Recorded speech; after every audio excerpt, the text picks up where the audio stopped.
La señora Keiko Fujimori le ha contestado a Andrés Manuel López Obrador y ha dicho que Dina Boluarte es una Exitosa. presidenta legal y constitucional en el Perú y que por eso defiende su mandato. Pero un momentito, Keiko Fujimori es la misma persona que nos dijo, hasta hace incluso pocos días, que el mandato de Pedro Castillo y Dina Boluarte era ilegal, que en abril se había producido un fraude electoral, que le habían robado la elección. Acepta tu derrota, señora K. Nicolás Lucar explotó contra Keiko Fujimori luego que ésta se atreviera a contestarle al presidente de México, Andrés Manuel López Obrador, diciéndole que Dina Boluarte es una presidenta legal y constitucional en el Perú y que por eso ella defiende su mandato, olvidando que fue ella misma la que hasta hace unos meses decía que el mandato del presidente Pedro Castillo y por ende el de su vicepresidenta más conocida ahora como Dina la asesina era ilegal, porque a través de un fraude electoral le habían robado la elección. Afirmaciones que provocaron marchas para defender la honra de la señora K. Sin embargo, como ahora le conviene, resulta que la usurpadora Boluarte es la presidenta legal y constitucional del Perú, cuando para que la genocida sea una legítima presidenta debería tener al menos un origen de ese calibre, lo que implicaría que la lideresa naranja tendría que tener el coraje para aceptar que se equivocó y que la elección de Pedro Castillo fue legal, reconociendo así que no hubo ningún tipo de fraude, pues de lo contrario le da la razón a AMLO y a todo aquel que cree que Dina la asesina es solo una usurpadora. A continuación te mostramos el video. Pero hace unos minutos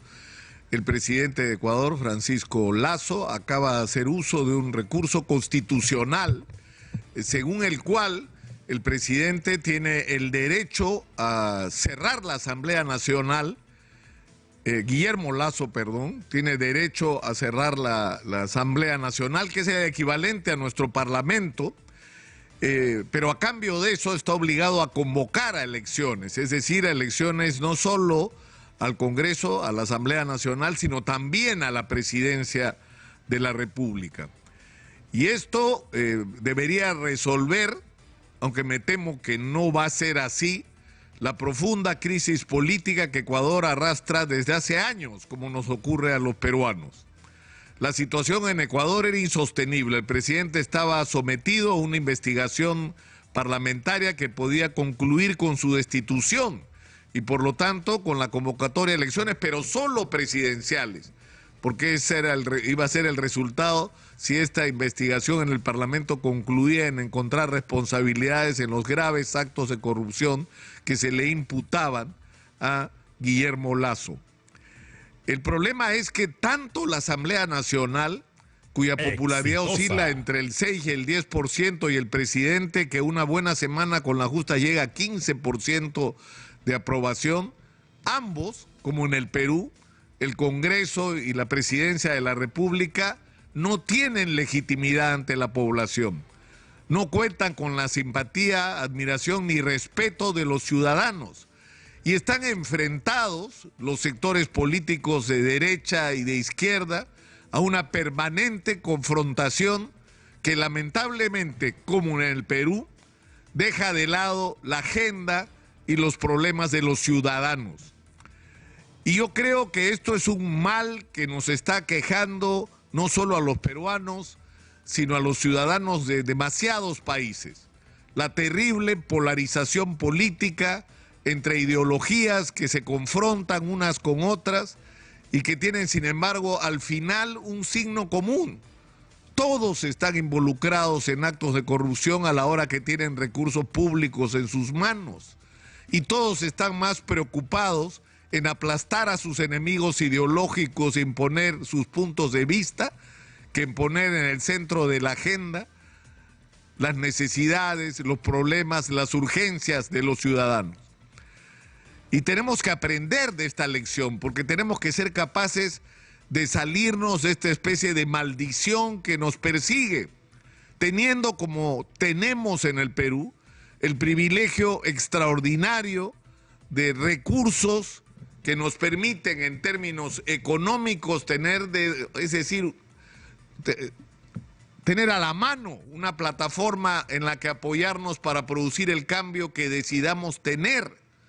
Podemos hacer con el Perú realmente un país del primer mundo, convertir al Perú en un país del primer mundo. Y no solamente, como algunos equivocadamente creen, porque los índices de crecimiento económico o macroeconómico crecen de una manera extraordinaria, no,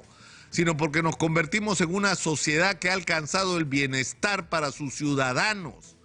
donde el acceso a los servicios básicos de vivienda, agua potable, comunicación, educación, salud pública, transporte están al alcance de todos, donde cualquier sueño de un joven puede realizarse gracias a que tiene acceso no solamente a una educación de calidad, sino a todas las oportunidades para sus emprendimientos. Una sociedad donde la gente tenga acceso a empleos decentes y bien remunerados y a beneficios como vacaciones, como seguridad social y como jubilación digna. Es decir, eso es absolutamente posible de conquistarse en el Perú porque tenemos de dónde agarrarnos y eso es algo que ojalá pudieran tener otros países. Nos envidian por eso. Porque en medio de toda la crisis política, y yo creo que esto es algo que hay que repetirlo y repetirlo hasta que se entienda, a diferencia de otros países, tenemos una extraordinaria riqueza que si la sabemos explotar con inteligencia, podemos transformar la vida no de algunos peruanos, de todos los peruanos. Pero para eso tenemos que ser conscientes de que hay que producir profundos cambios en la manera como hemos estado haciendo las cosas y tenemos que arrancarle de las manos el poder de decisión a quienes lo han tenido hasta el día de hoy, que han sido los políticos, miembros de una clase absolutamente putrefacta, envenenada, envidiosa, racista, incapaz de entender el país en el que vive y ponerla en manos de quienes realmente están construyendo este país. Y quienes están construyendo en este país son en primer lugar los micro y pequeños empresarios, que son los que le dan empleo a la inmensa mayoría de los peruanos, que no se detienen jamás ante el fracaso porque se caen y se vuelven a levantar, que tienen todo en contra, todo. No hay un Estado que los apoya, los promueve, los respalda, no tienen acceso al crédito, no tienen medios de comunicación adecuados para sacar sus productos hacia los mercados, no tienen asistencia técnica, tienen todo en contra y sin embargo siguen adelante, caen y se levantan cada día si fuera necesario. Y es esta gente que ha demostrado con sus propios ejemplos de vida la que debería tener acceso a las decisiones, así como deberían tener acceso a las decisiones las personas que tienen diagnósticos sobre los problemas reales del Perú, pero sobre todo tienen las respuestas sobre cómo resolverlos, cómo enfrentar nuestros retos. Y esos son los ingenieros, los arquitectos, los colegios profesionales, las facultades universitarias, que son en este momento como ollas en ebullición de ideas, de crítica, de pensamiento sobre lo que hay que hacer con el Perú para llevarlo hacia adelante. Y los retos están ahí. Tenemos la minería esperando, está parada la inversión minera hace años, estamos viviendo y teniendo recursos de proyectos mineros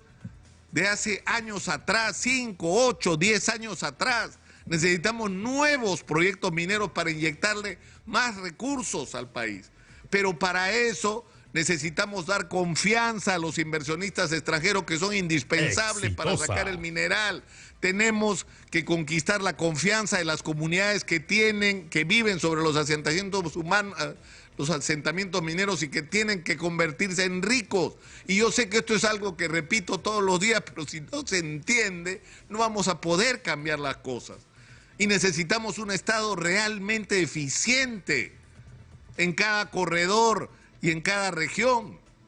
que sea capaz de que ese dinero que ingresa por el canon y por los impuestos se invierta en resolver los problemas reales, pero sobre todo en construir el futuro de cada corredor y de cada región en el Perú. Y para eso necesitamos una profunda reforma del aparato del Estado, acabar con la dedocracia, imponer la meritocracia. establecer mecanismos ciudadanos directos de control de las inversiones en cada lugar para que se haga lo que realmente los ciudadanos necesitan que se haga. Esos son nuestros retos, pero lamentablemente, para poder lograr poner estos temas, y eso vale para todo, vale para la agricultura, vale para el desarrollo del turismo, que son nuestros grandes potenciales. Para eso tenemos que librarnos de esta confrontación y de este enfrentamiento que lamentablemente también afecta a países como Ecuador, que hoy nos están dando una señal lamentable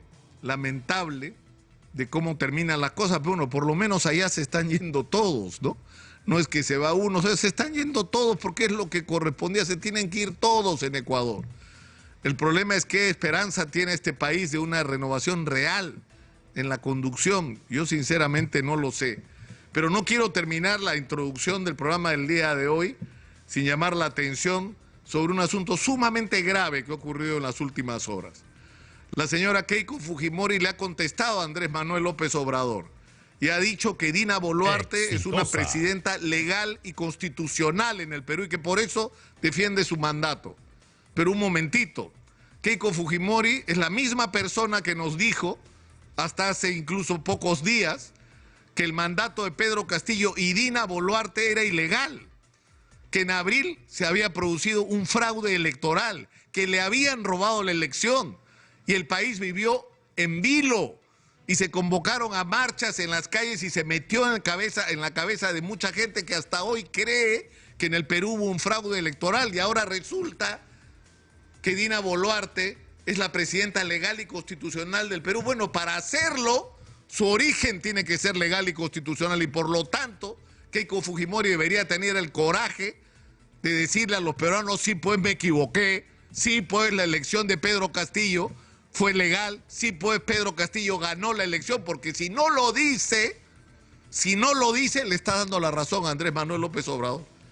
Y Dina Boluarte no es una presidenta legal y constitucional desde la perspectiva de Keiko, porque su elección no fue legítima, porque según ella hubo un fraude en el Perú que produjo la elección de quien hoy asume la presidencia de la República reemplazando desde diciembre a Pedro Castillo. En conclusión, para que Dina Boluarte sea presidenta legal y constitucional, Keiko Fujimori tendría que comenzar por reconocer que no hubo fraude el año 2021 y ojalá que lo haga, ojalá que lo haga. Soy Nicolás Lucar, esto es Hablemos Claro, estamos en Exitosa. ¿Y tú qué opinas de las declaraciones de Nicolás Lucar? ¿Crees que la señora K acepta que Pedro Castillo le ganó limpiamente las elecciones porque no hubo ningún fraude electoral? Déjanos tu opinión en los comentarios y comparte este video para ayudarnos a que esta información llegue a más personas.